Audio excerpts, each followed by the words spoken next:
so we're working on MT52. We have one of the cylinders that does the up down for the arm, the lift. The seal failed.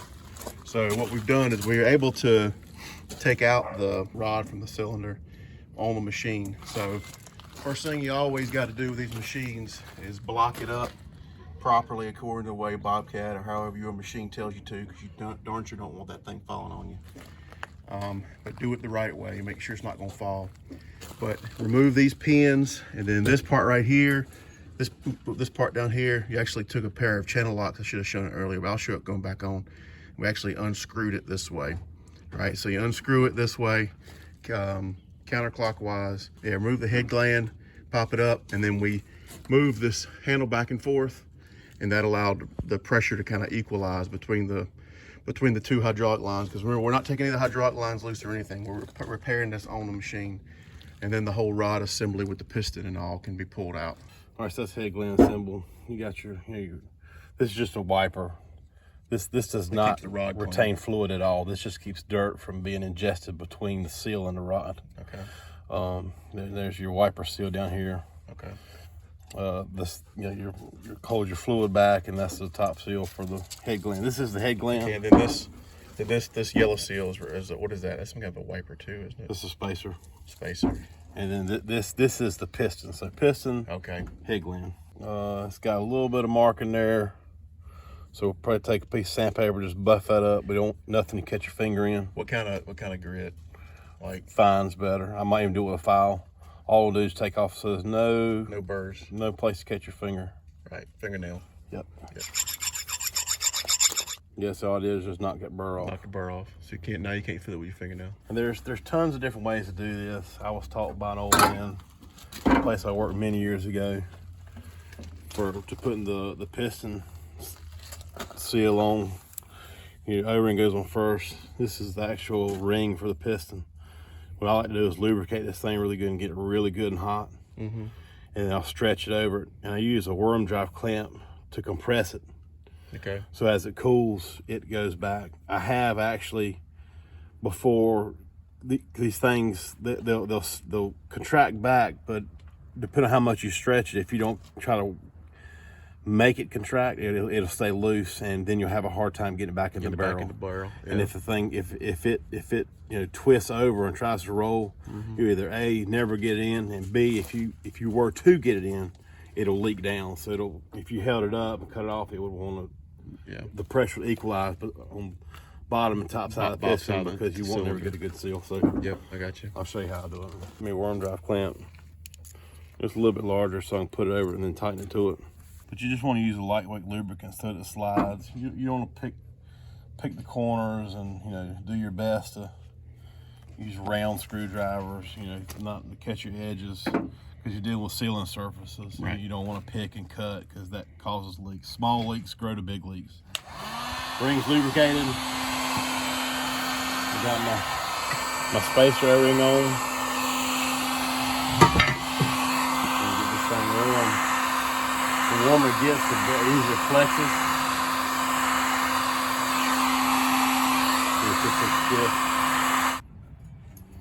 All right, so then you just gotta tuck one in, and then just slowly, gently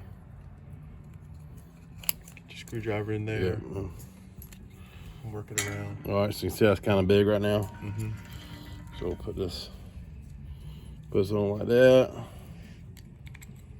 and inevitably, when you tighten this down, it'll squares itself on this piston. Right, it'll center it. And then you can tighten it up and get it to expand or contract, shrink down to its original size. So you probably heat it, I don't know, not even a minute, maybe. No, you just want to get it hot enough where you can get it soft, but still touch it. Otherwise, you just burn your fingers. Yeah. All right, so this one's done, ready to assemble the rod with the piston and the head gland. All right. All right, so another thing that's important to do is take your hand, just go around this rod all over, and make sure there's no nicks in the chrome. See, it's almost like that. It almost looks like a scratch. Sometimes the cause of your leak can be a nick in the chrome that's eating the seals out of the head gland. Yeah. So it's real important just to take and run your hands around it, feel everything. And if you do have a high spot, just take a file and file it off. You know, you can't do nothing about a low spot, obviously. Now, what if it's like real bad? Do you get these things re-chromed? Well, Or I you gotta guess buy a that's new possible. rod?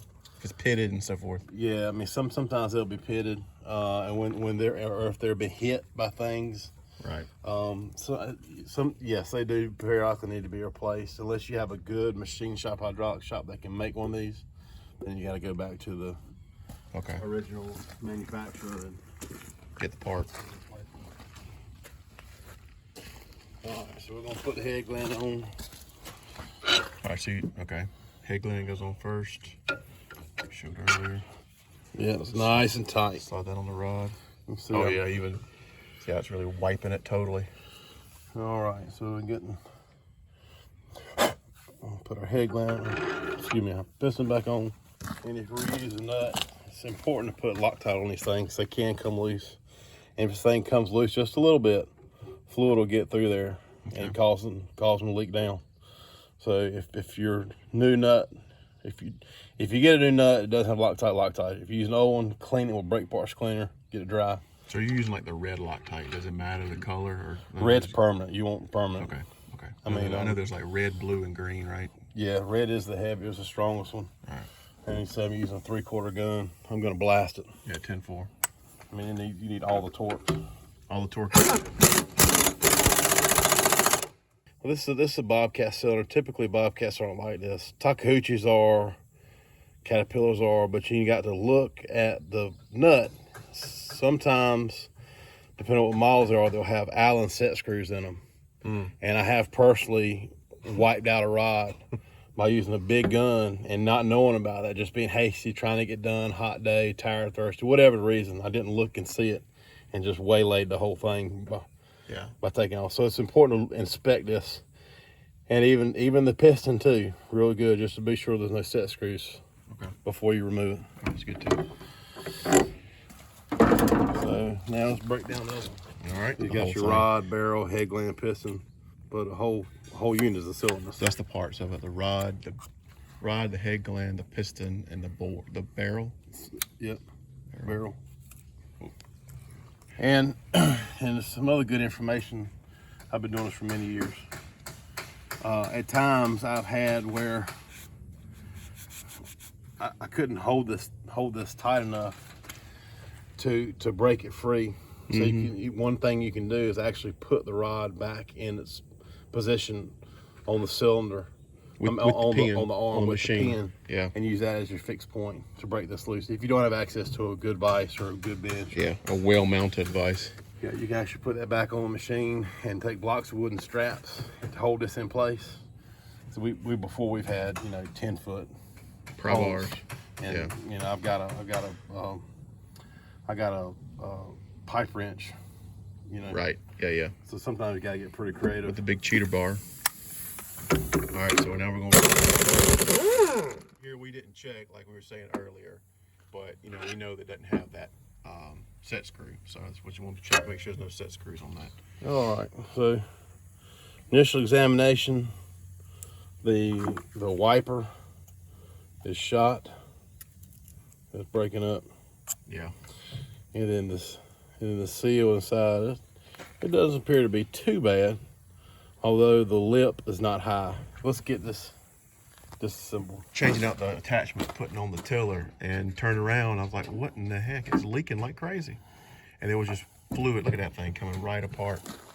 I mean, it was pouring out of the cylinder. Yeah, and just to reiterate, this does not hold fluid back. A lot of people will think I just need to replace that seal. I hear all the time. That does not hold fluid back. It just keeps dust. That seal just crumbled in your hands. It just keeps dust and dirt from getting into the cylinder. Okay. So if you're leaking there, your problem's deep. You gotta go further. Well, and it's sort of like, if you're going to go to the effort to take all that stuff off, why would you not rebuild the whole thing? You'll be surprised some of the things customers ask, try to save money. Yeah, I mean, it's just... And they don't know any better. You got to explain and make them understand. Okay, so you just got like an angled pick. Yeah, I'm just going in there. Of course, this stuff you have to be so careful with because it's all waste material. But, yeah, right now we're just coming out. But one thing you don't want to do is, scratch up scratch up your surfaces of your piston or your gland.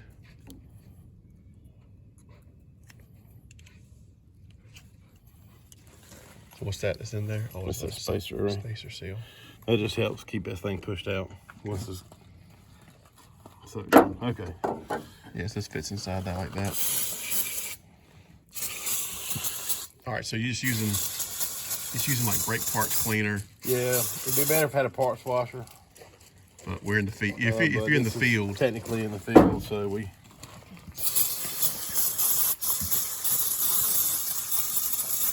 Ideally, look, I wish you had a pair of gloves on, man. All right. Anyway. So we got a bunch of paint and stuff trying to get in there. Yeah. So the key here is cleanliness, right? Yeah, you got to get everything prepped really good.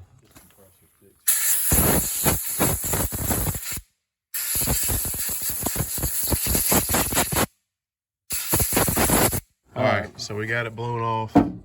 It's nice and clean. Now I've got all our old seals out. Let's go and get rid of all this mess. Yeah. Keep your work site clean. Clean. Get it mixed up. Cleanliness is very important doing this job. And you're only as good as your last job. All right, so this is you working on your head gland. So what you putting on first? Yeah, this is the head gland seal. So you got the head gland seal. This is the one, the top seal, I guess you call it. Right, this kind of just seals stuff from getting into the threads. Okay. This lower one here, this is like a spacer. Okay. And those stretch too, so you don't want to get aggressive with pliers and screwdrivers and minimal pick to kind of seat it where it needs to go. Stretching on all this plastic stuff. Okay, so your big, heavy, thick O-ring goes in the bottom. Yeah, Of this one. And with that, this actually seals the fluid from coming around the threads up. That just seals dirt from getting in the threads. This seals the fluid from getting to them. All right. So now I need to. My assembly lives up there. This will work just fine now. Some grease. You can make a bunch of trips. All right, so a little bit of. And the lip always goes towards the fluid. So when you say lip, show it to the camera. That's the lip. Inside this seal, the rod runs in here like this. Okay.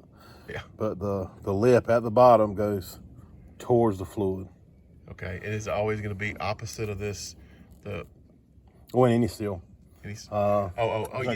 Because that's your sealing. That's where you get your seal from. That's the business. That's right. And the lip you just referred to. That's the highest point of the inside diameter. Yeah. Or smallest diameter of the inside diameter. Well, that's what does the business in the sealing aspect. Okay. Now I'm just pushing this in. They got a special tool for this, but I seem to break them a lot, so I just use my hands. Sometimes I wish I take care better of them. Some of these small ones are tougher to do. Yeah, you can kind of see that lip there on the inside. Yeah. See how it's high? Yep. Really high around. That's just gonna. Yeah. Toward where the machine is. All right.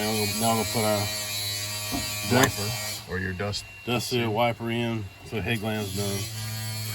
And by looking at the seals, I don't think this is a problem on this machine, but it's always good just to do this. Absolutely.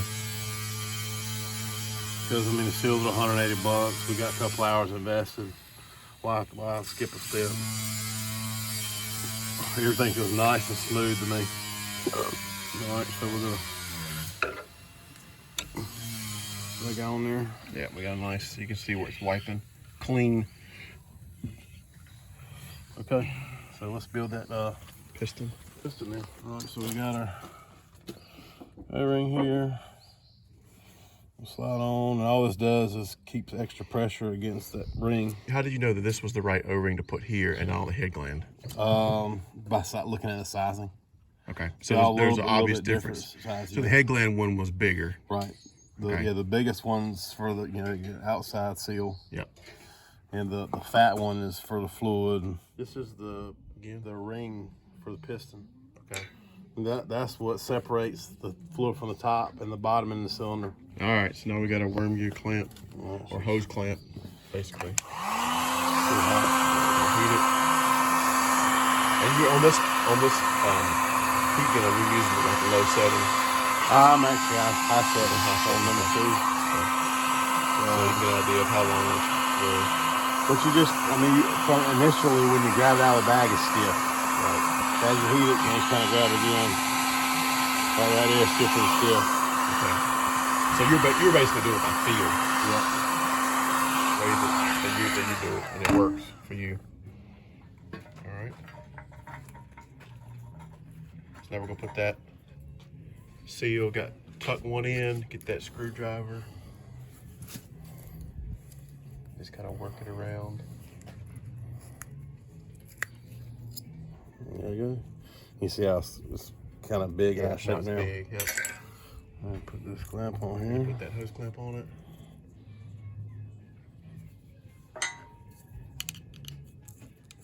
That'll bring it right back though.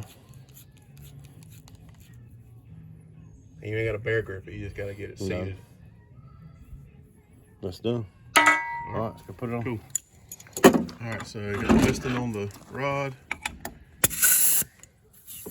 We already got the head gland on here. Yeah, done that before. Make sure you put your head gland on. It's like making the most beautiful hose flare you ever seen in your life, and realize you forgot to put your Put the nut on it. Your nut on. It's like it happens. All right. Give it the beans. Yeah, check and double check. It never hurts to just make sure. All right, so these are ready to go. The first thing to do is take off your hose clamp, and you can see where the Loctite is on this thing here. So don't forget your Loctite. Get your red Loctite. See? Yep.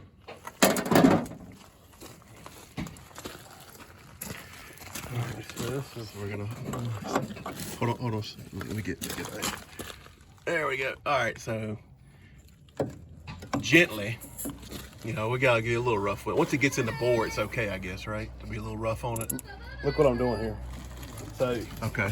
So normally I'll take the lines off the barrel. That way you're not pushing against the fluid. It's like an airlock. Right. And if you've done a good job, you will not be able to push it in because it's tight. Right. That's the point. So what I'm doing, I'm holding this, which is like letting the bucket down as I push, and it's pushing the fluid on the bottom of it. So it can go out. It's either coming out of the cylinder on this side, or it's going into the tank. Okay. Just to be on the safe side. So I make sure I'll nick our threads and stuff, put a little dab. Okay, so you're putting some All more that. like wheel bearing grease on the. Yeah, and it don't hurt it a bit. Sure. It's mixed with the fluid. Yep. I mean, nothing bad will come of it. All right, so get the head gland down and screw it down.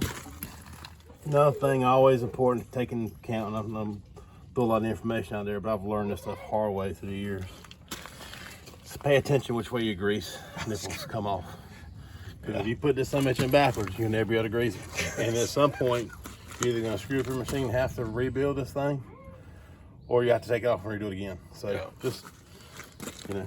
Make sure all your lubrication points you can access after you put it back together. There's a lot of these cylinders you come to, they're so freaking tight that you gotta torch them and get real aggressive with them. But that's because they've rusted, or because somebody's bear hugged it. Yes and yes. Both of it.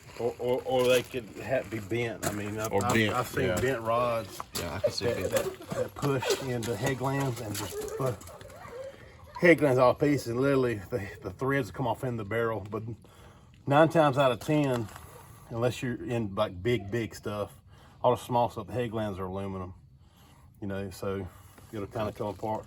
I just use a pair of channel lock pliers because I've broken so many of these things. The tabs. So I guess you can use a spanner wrench. Well, that's what I'm talking about. I've broken so many of them. I hear you. And then I've gone so far as to take those cold rolled steel pins out and cut drill bits and put it in so it's hardened steel. Hardened steel. And then you get to a totally different problem. Like you start bending the tool and it just. So these things actually break. Yep. Yeah. Okay. So that's why you tend to use channel locks. Well, the pins break. On the spanner wrench. On the tool, yeah. Okay. So I just take my time, and I've just replaced so many of those tools. So you're just like I'm looking at these pliers. A lot of times I had to take the pliers out even on top of the wrench, spanner wrench. Now it's probably important here to talk about the direction that the way you have the channel locks and the direction you're turning it, right? Oh yeah. So as you can see, just gonna give it a little bit, just a little something. That's it. Because the way, put it back up there. Because the way that he's grabbing it right here, it multiplies the force, right? Because you're pushing on it. If you flip it the other, I'm able to push in, right, and it creates clamping force. Right. If you flip it this way, kind of that, you're having to pull in to create your clamping force. Yep. It's gonna slide right off. Just don't worry. Even pipe wrenches are the same way. Pipe wrenches same way. Yep. Absolutely. So you got a guy out right there. Let me help you. Yeah. Now she wants to. She's giving back in a little bit.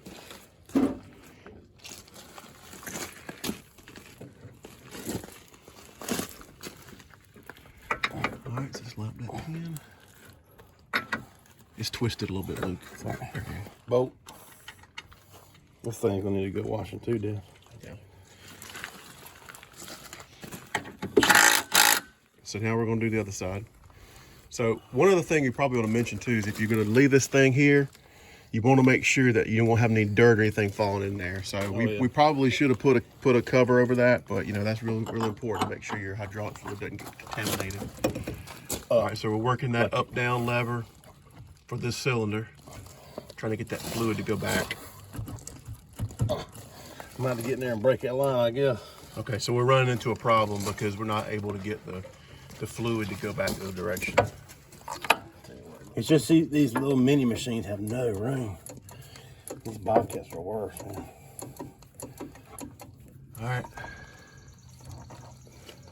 All right, so we got the Higgly screwed in, and then what we had to do is continue to work that lever, up down lever for this cylinder. Push the cylinder in, but we pushed it too far. So now we got to just pull it back it out, get the line up. So use leverage as your friend here. Try to hold it up.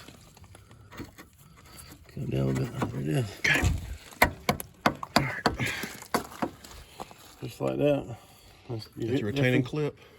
Got to check your fluid because. All right. So that's it. They're installed.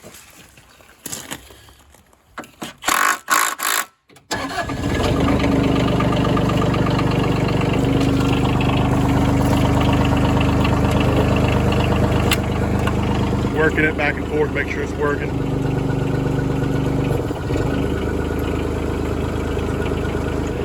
Okay, so once you change it, right? So we know we hadn't lost that much fluid. So you want to work it for a little bit. This cylinder's dry. This cylinder over here is too. All right, so on this machine, there's a little door back here in the back. You open the door up, check your fluid level. So the ball is not floating in the sight glass. So this is obviously low. All right, so we're putting the fluid in here where this one takes AW32. So make sure your funnel's clean. Add your fluid. Tank is full. Put the lid on it, this job will be done. All right, so thank you for joining me on this episode of the DIA guys. Hopefully you found this video helpful going through the process of rebuilding the lift arm cylinder on one of these MT52 Bobcat machines. You can see this is a little bit more advanced project, but if you got the right tools, you're not afraid of a challenge, and you might want to tackle this, you know, it's definitely a project that you could potentially do. Please give me a like. I appreciate that if the video is helpful to you. Also consider subscribing as well. Both those things help to grow the channel. Appreciate your support, and please comment below if you've got any experience with these, what works for you, what doesn't work for you, and also any other tips that you might have for rebuilding hydraulic cylinders. And we'll catch you guys on the next video. Y'all take care. See ya. Bye-bye.